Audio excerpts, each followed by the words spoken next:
হয়ে গেছে। আমি ঢাকনাটা তুলে এখন কাঁচামরিচ আর ধনিয়া পাতা কুচি দিয়ে আমি নামিয়ে ফেলছি। এভাবে আপনারা রান্না করে একবার খেয়ে দেখুন। কে খাবেন তো?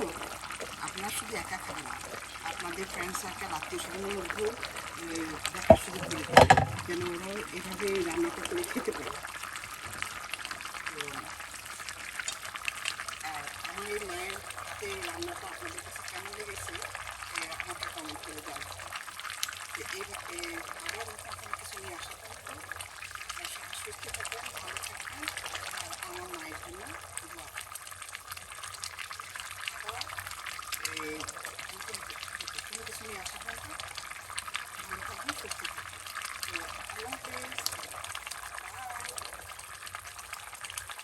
আজ আমি একটি মজার রান্না নিয়ে এসেছি, সেটি হলো লাউ দিয়ে রুই মাছ রান্না করবো। এই যে লাউটাকে আমি এইভাবে বড় বড় পিস দিয়ে এরকম মোটা করে কেটে তারপর আমি হলুদ, সামান্য একটু হলুদ আর লবণ দিয়ে মেখে রেখেছি। আর নিব আমি রুই মাছ দিয়ে করবো, আপনারা যে কোনো মাছ দিয়ে করতে পারেন। এই যে রুই মাছটাকে আমি এভাবে করে আমি একটু হলুদ, মরিচ, লবণ দিয়ে মাখিয়ে রেখেছি। আর আমার এটার জন্য লাগবে আমার এই যে এখানে কিছু পেঁয়াজ কুচি আর এই যে রসুনের কোয়া, আমি এই 4-5টা রসুনের কোয়া আর কাঁচামরিচ নিয়েছি আমি 4-5টা, আর পেঁয়াজ সামান্য কিছু পেঁয়াজ কুচি করে নিয়েছি। এটাকে আমি এখন ব্লেন্ড করে নেব। আসুন তাহলে রান্নাটা করা যাক। আমি মাছটাকে ভেজে নিচ্ছি। আমি ভেজে নিলে ছোটো ভালো লাগে। হালকা ভেজে নেব, খুব একটা বেশি ভালো লাগে। মাছটা আমি ভালো করে ধুয়ে যে ভিনেগার লবণ দিয়ে ভালো করে ধুয়ে যে দেখুন ধুতে ধুতে একদম মাছের জমে চলেছি। মাছটা ভালো করে দিতে হবে, তাহলে আর গন্ধ লাগবে। অনেকেই বলে যে এখানে প্রবাসীর মাছ খেতে পারে না, কিন্তু মাছটা একটু ভালো করে দিবেন, দেখবেন মাছ খেতে খুবই ভালো লাগবে। এখন এটাকে আমি এই পিট করে 2 পিট আমি হালকা ভেজে নিচ্ছি। দেখুন আমার একটা পিট হয়ে গিয়েছে। যে কী পরিমাণ আমি ভেজেছি এটাই দেখি না। এভাবে আপনার লাউটা ভেজে নেবেন। এখন আমি সবকটা লাউ এভাবে ভেজে নেব। আপনারা প্লিজ একবার অন্তত এভাবে রান্না করে খেয়ে দেখুন, খুবই ভালো লাগবে। আপনারা এই তরকারিটা একবার খেয়ে মজা পেলে দেখবেন যে সবসময় খেতে ইচ্ছে করবে। তো এভাবে আপনারা রান্না করে দেখুন। যে আমার এই লাউটা ভাজা হয়ে গিয়েছে, 2 পিঠই হয়ে গিয়েছে। এই যে দেখুন কী পরিমাণ ভেজেছি, এটা দেখুন।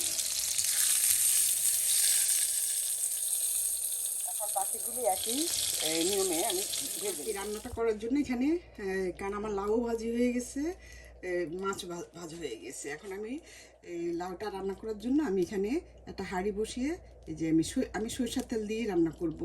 আমি তেলটা খুব বেশি দিব না, এখানে 1 টেবিল চামচ পরিমাণ আমি তেল দিয়েছি। আপনারা সয়াবিন দিয়েও রান্না করতে পারেন, আমার কাছে তেল দিয়ে সরিষার তেল দিলেই ভালো লাগে খেতে। এখন আমি দিয়ে দিচ্ছি কিছু পেঁয়াজ কুচি।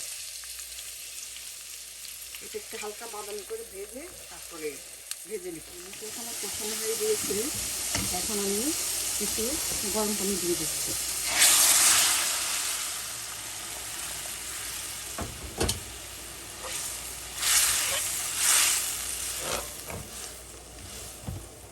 আমার এই যে এখন দিয়ে দিব আমি এই যে লাউ। এই যে দেখুন আমার লাউটা যে আমি করে দিয়েছিলাম সেই লাউটা দিয়ে দিচ্ছি।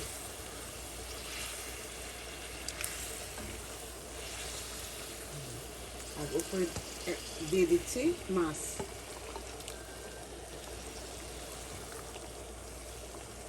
কারণ আমার লাউটা ভাজতে ভাজতে কিন্তু সিদ্ধ হয়ে গেছে। আর এখানে আমাদের প্রবাসে একটা লাউ আছে যে সবুজ কালারের গোল গোল, এই লাউটা খুবই ভালো। এই লাউটা দিয়ে রান্না করলে তরকারিটা খুবই টেস্ট হয়, খুবই ভালো লাগে আর সিদ্ধ হয়ে যায় খুব তাড়াতাড়ি। এই যে আমার ভাজতে ভাজতে কিন্তু সিদ্ধ হয়ে গেছে, এই জন্য আমি খুব বেশি ঝোল দিব না। এখন আমি ঢাকনা দিয়ে এটাকে আর একটু রান্না করবো।